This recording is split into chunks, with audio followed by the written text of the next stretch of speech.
Bible, from the Torah, that when I see you gathering here together in the Philippines, far away from Zion, from Israel, from the Holy Land, I just remember what the prophet says about more than 2,000 years ago. It's unbelievable. I read from Isaiah, the prophet Isaiah, before we go. Here is the message which God gave to Isaiah, son of Amos, about Judea and Jerusalem.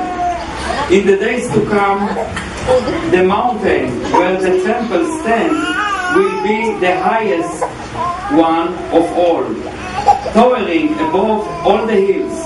Many nations will come streaming to it, and their people will say, "Let us go up to the hill of the Lord, to the temple of Israel's God.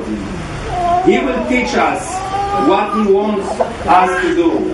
We will walk in the path He has chosen," and so on.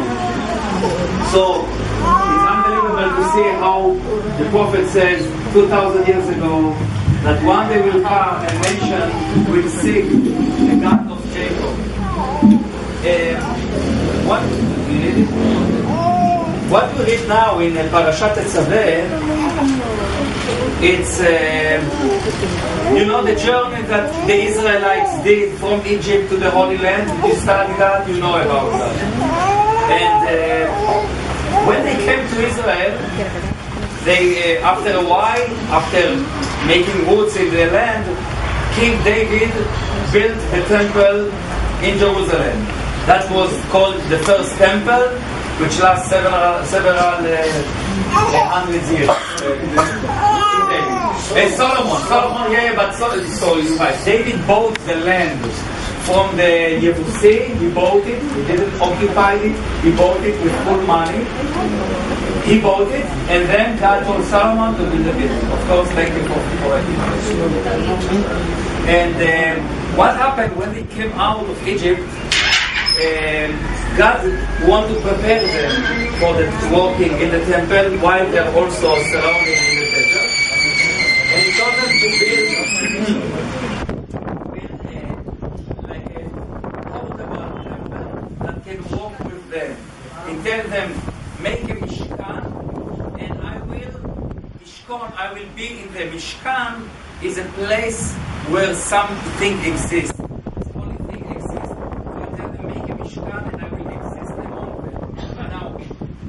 This parasha is deal with the holy procedures that God, the holy ceremonies that the highest priest should do, and the whole service that you used to go on during the service. Basically, in the temple, only the priest took participate the services, and the people could watch it. Or if somebody feel he did some sin and he feel repents, he could do sacrifice, to give sacrifice, but the priest was handling it. In these days, we say, if somebody did something wrong and he feel repent, what he should do? We don't sacrifice this day, so the rabbis they said 3 things must be done in case God will forgive your sin. First of all, you have to abandon what you did. Second, you have to repent and to feel sorry about what you did. Third, you take about yourself a decision. I will not do it again. If you did these three steps, then God can forgive you.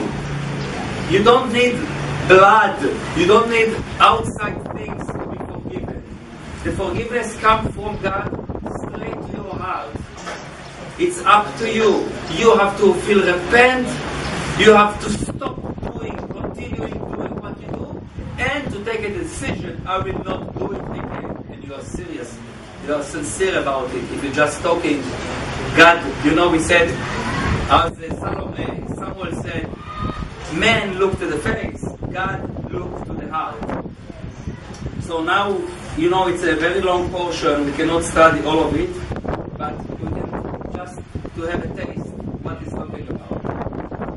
ואתה תצווה את בני ישראל, ויקחו אליך שמן זית זך כתית למאור, להעלות נר תמיד.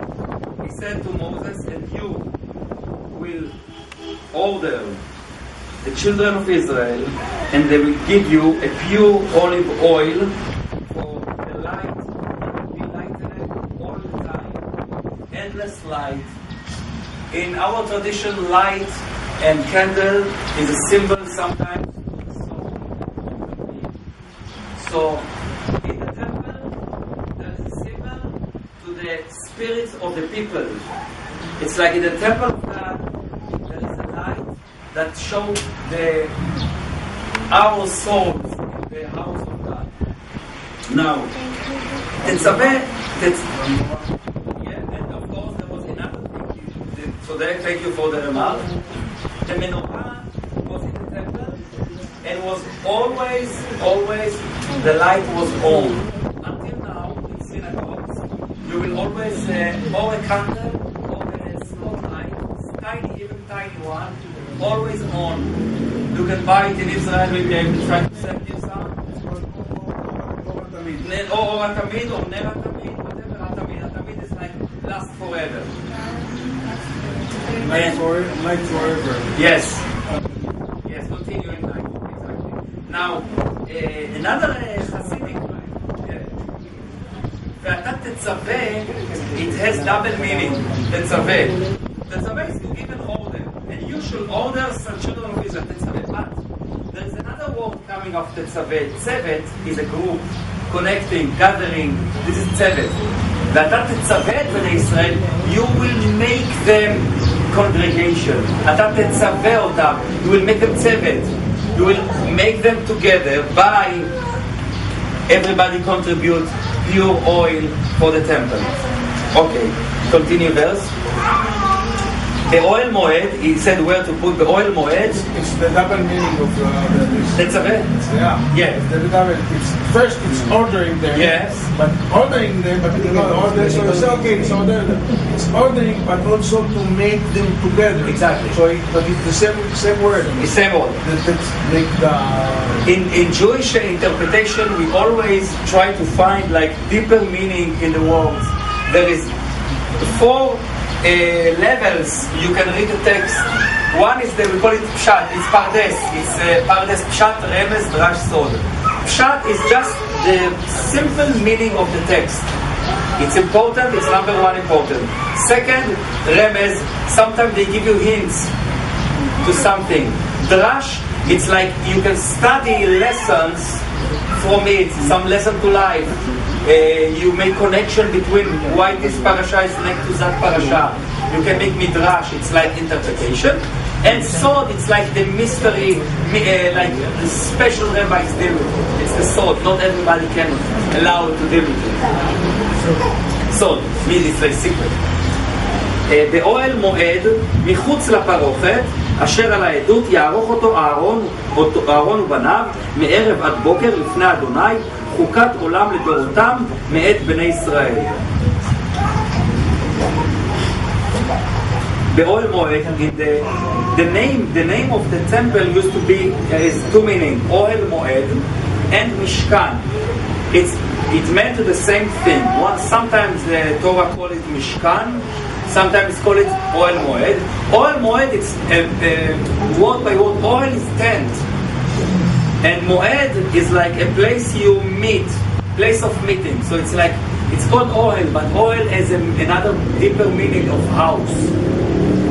So when they said he brought the wife, he took a wife and he brought her to his Ohel, it's to his home, actually. That's another meaning.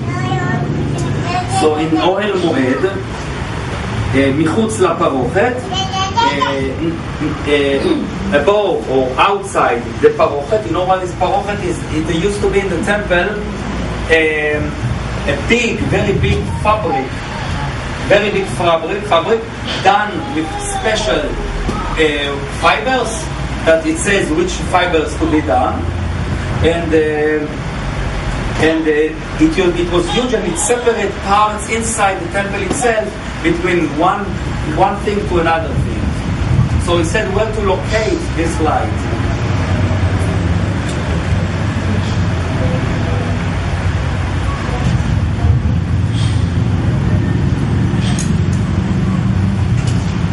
You know, all this special clothes, like, you know, the Aharon Kohen used to have his choshen. Do you know what is choshen? It has only the highest priest and the choshen. Choshen is a special dress he had for the Kohen. Exactly. This is the explanation of how to create the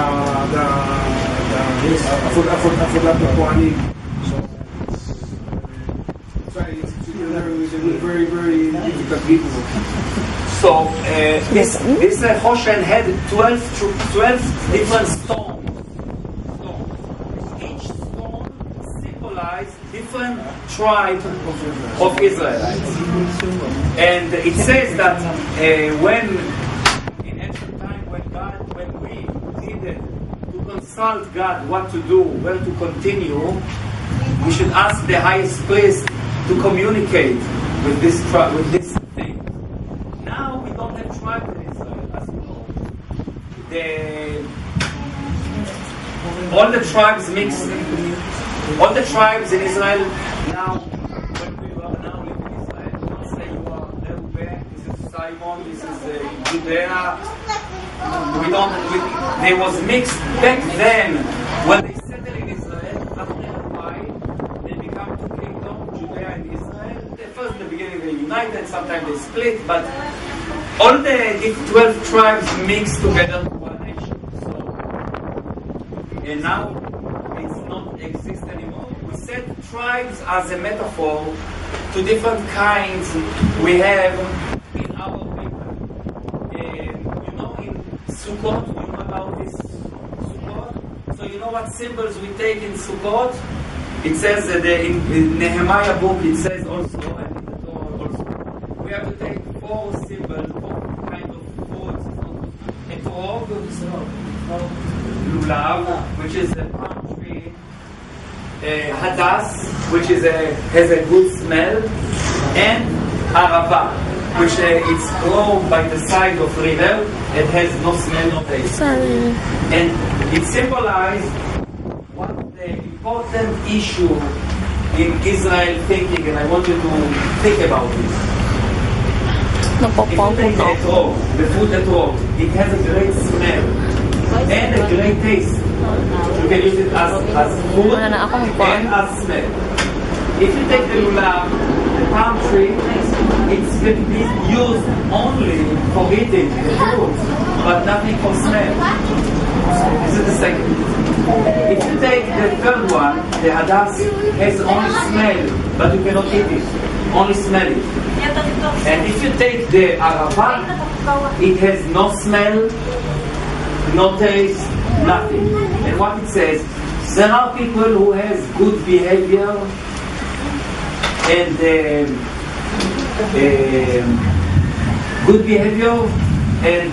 good, they are like believers, and they are also acting good in life. There are people who have, like the etrog, there are people who have just doing something good, but some other thing not good. There are people the opposite. They do this thing good, but that thing's bad. And there are people like the Arava which has no smell, no taste, they don't do nothing better, nothing good, just heavy. So what we do in Chag Sukkot, in the holiday of Sukkot, we gather them together. We hold them together and we move them together as a one nation. And we said, no matter what happened, we have to be united. As the well-known expression, together we stand, divided we fall. That God wants, number one, that God wants us to be united. All the big empires fall down. The Roman Empire, the Babylonian Empire, the Assyrian Empire. So many empires since the biblical time disappeared. Only small nations, Israelites, since back then the oldest religion on earth, the same book. The same book. They didn't change the same book. It existed so many years ago. And why unity? You have to be united. To love one each other. You know, it says in the Torah, "Ve'ahavta le'reacha kamocha." You should love your neighbor as you love yourself. And one of the biggest Rabbi Akiva said, this is number one. Number one. Because if you are a righteous man, you pray, you go to mikveh, I don't know what, you do everything to God well, but you treat your neighbor not good, it doesn't prove anything. Number one, God wants you to be a man, a human being to your neighbor. Only then you can do the other things. Because if you're just good to God and you treat very bad your neighbor, what is that for?